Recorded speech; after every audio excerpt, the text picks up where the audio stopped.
So we are officially 24 hours removed from the Washington Commanders selecting Jaden Daniels with the number 2 overall pick. A lot of fans are happy about the pick, but as expected, there is a portion of the fan base that is upset with the pick. Now I'm here to tell you guys why I personally believe Jaden Daniels was the correct pick at number 2. Let's get straight to it. YouTube, what's going on? It's Juan Gotti here with another Washington Commanders video. And in today's video, we're going to be talking about why Jaden Daniels was the perfect selection for the Washington Commanders at number 2. Without further ado, let's get straight to it. But before we do, make sure you guys go down below, leave a like on this video, subscribe to the channel if you are new, turn on post notifications so you get notified when I upload new content like this to the channel. We're on the road to 7,000 subscribers. We greatly appreciate it if you can help me get there as soon as possible. Thank you. Let's get straight to it. So, of course, like any other thing that goes on with a fan base's favorite team, there's going to always be a portion of the fan base that is happy with what happened, and there's going to always be a section of the fan base that is upset with what happened, and that is no different than what happened last night. You had the part of the fan base, majority I should say, that was happy with the selection of Jaden Daniels, but you also had some of the fans that wanted Drake May, that wanted JJ McCarthy, that even wanted Michael Penix. So there was a little bit of a divide there, but I'm here to kind of gauge that division and bring everyone in on why we should finally exhale and believe that we have our guy. Number one doesn't even have to do with Jaden Daniels himself. Number one has to do with the culture and everything around him. Guys, again, this is no longer Dan Snyder. This is no longer Ron Rivera. This is a new regime. This is a new era of Washington football. So our previous quarterbacks that may have had talent, they aren't in a situation that Jaden Daniels is going to be in. He has a coaching staff that believes in him. He has a GM that's actually smart, so he's going to get pieces to build around him to make him better. And he also has talent already on the roster. Terry McLaurin, Jahan Dawson, Zach Ertz, the list goes on. Austin Eckler, Brian Robinson. He has talent on this team. And again, it's only the first round. We still have 2 second-round picks. We still have a lot more left in the draft that can help Jaden Daniels be successful. Now, when it comes to Jaden Daniels himself, compared to the other guys like I listed, Jake May, who went to New England, Michael Penix, who went to Atlanta, why not those guys and why Jaden Daniels? Jaden Daniels was always the second best quarterback in this class. You can argue and say that he's better than Caleb Williams. Some would even say Drake May has a higher ceiling than Jaden Daniels. The thing is with Drake May, as long with him potentially having a higher ceiling than Jaden Daniels, he also had a high bust potential because his mechanics aren't the best, and he's going to need some time to really work through it and get good, okay? Jaden Daniels is a day one starter, and that's what you are selecting at the number 2 overall pick. Let's not forget, last year, Bryce Young was the best quarterback to come out of the draft, right? He was the best quarterback. So he got picked number 1. But who went number 2? C.J. Stroud went number 2, and he went to a better situation. So this isn't necessarily to say Caleb Williams is better than Jaden Daniels, but this is more so to say that, it's all about the situation you go to, right? C.J. Stroud coming out of Ohio State was amazing, right? But you still had the people that believe Bryce Young was better. That's similar here. However, Jaden Daniels could be going to a better situation than one Caleb Williams, so that's another thing to take into factor.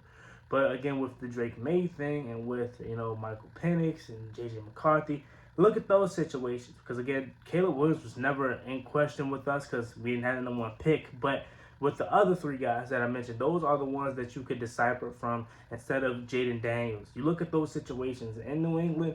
I'm not really sure how that's going to look with Gerard Mayo and all those guys. I'm not really sure how that's going to look, having a new GM. I don't know if I'm comfortable with that if I was, saying that Drake May is going to be better, right? I don't know if Minnesota's situation is going to be better for, JJ McCarthy or Michael Penix going to Atlanta. I don't know if that's going to be good for them. Jaden Daniels, essentially what I'm trying to say, is in the perfect situation. So you really don't need to worry, in my opinion. That's what I really want to say. I think he's going to be good. I think he has all the talent in the world, arm strength, accuracy, having the ability to make plays with his legs. He's a good team leader. Again, that was something that I wasn't sure about because I didn't do enough research on it, but I heard it through the draft that he's a good team leader. He's a guy that's going to take charge. He had called his teammates in for 5 a.m. workouts, and you always want that with your leader. So again, guys, just relax. I understand, it's 24 hours removed. We're scarred from the past because we've had quarterback after quarterback after quarterback that didn't pan out. But again, this is a new situation. This is a new thing going here in Washington, something that we haven't seen in a long time as far as talent, as far as coaching staff talent.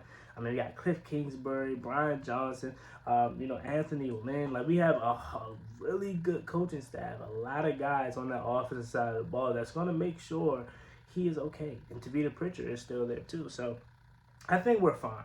Of course, there's going to be there are ups and downs with a rookie quarterback. Of course, that's going to happen. It's his first year in the league, so be prepared for that. But what you should also be prepared for is that it could potentially be a RG3-like rookie year. Hopefully, it's sustained, though. That's the biggest thing, is hopefully it is sustained that you can play longer than just have a flash in the pan kind of year. Because if that's the case, if he can have 10 to 15 years here in Washington and he's our franchise guy, we're going to be in for some good shape and some good winning football here in the district and in the DMV. So it's a time to be alive. It's a time to be happy. It's no time to be upset. Of course, if you were a Drake May stan, I get it. I understand that you were upset about that. But Drake May, he's cool, but I feel like you have to work with Drake May. And are we in a position to where we want to work with the guy, or do we want to make sure we're ready, we're set on having a guy so then we can start building a team around him and potentially start winning quicker? You know what I'm saying? Because the longer that you're not sure about your quarterback is the longer that it's going to take for you to start winning football games. And I don't know about you. We've been through it for long enough. Who wants to go through another 3 to 5 year rebuild? We just got out of that. You want to turn this thing around as quick as possible. And the Washington Commanders front office, Adam Peters, Dan Quinn, all those guys, they felt that Jaden Daniels gave you the best opportunity to get winning football back in Washington as soon as possible. Jaden Daniels also took into the fact that he said Washington has some dogs. He named Terry McLaurin, Jahan Dawson. He knows Jahan Dawson personally. He mentioned Austin Eckler, Zach Ertz. He mentioned Brian Robinson. He knows about this team. And he also said this. He said that he played with Brandon Ayuk. Now, I don't know if you want to take that into consideration, but with San Francisco 49ers drafting a receiver yesterday, there have been talks about Brandon Ayuk and Deebo Samuel potentially being on the trade block. I don't know if you would necessarily entertain that, given the fact that we still don't have a left tackle and we still have other areas to improve. But would you be interested in trading for Brandon Ayuk? Brandon Ayuk called him. They was on FaceTime or was IG Live yesterday celebrating. So would you potentially look to trade for Brandon Ayuk? I know it's going to be a lot, but think about it. Pairing him back up with his college teammate. Adam Peters is a former 49er, so he can have ties to try to bring him here. Anthony Lynn was also there with the 49ers. A lot of familiarity. So you could potentially bring him here and pair him up with Terry, Jahan. That would be crazy. And I honestly, now that we have the regime that we have, I'm not gonna say I don't care about draft capital because I don't want to end up being like the Rams.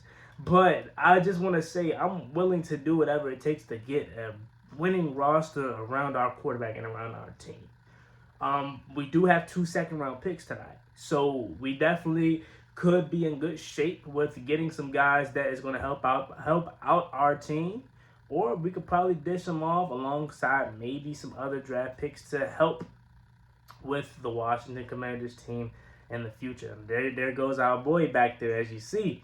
Jaden Daniels is now the quarterback of the Washington Commanders. How do you feel about it, guys? If you are a part of the Jaden Daniels stands, let me know in the comment section. And if you don't like the pick, and you would rather have Drake May, you would rather have Michael Penix, you would rather have JJ McCarthy, let me know why. Because again, it's nothing wrong with that. Because at the end of the day, we're going to all be rooting for this guy, this kid to succeed, no matter who we fell in love with during the draft process. It always happens. Last year, we didn't really like Emmanuel Forbes, did we? No, we had other guys like Christian Gonzalez and like other guys that we fell in love with throughout the draft. And just because it's not who we wanted, that didn't stop us from supporting Emmanuel Forbes. Although Emmanuel Forbes didn't have the rookie campaign that we wanted him to, it didn't stop us from supporting him, didn't? No. So that's going to be the same thing for this draft class and for Jaden Daniels. It doesn't matter who you want at Washington to draft. We're going to support him regardless of who it is that it's drafted. So that's my piece. That's why I think you should relax. That's why I think Washington actually got, their guy and the guy that they wanted, because Jaden Daniels is the perfect fit for Washington. He's going to a good situation. He's going to a good team, talented team, and all you got to do is go out there and ball, and he has every tool in the bag that you would want from a rookie quarterback. So that being said, as always, me and boy Juan Gotti, like, comment, subscribe, hail to the Washington Commanders. We're on the road to 7,000 subscribers, so it'd be greatly appreciated if you can help me get there as soon as possible. I'm back, and it's time to work. Let's get straight to it. Peace.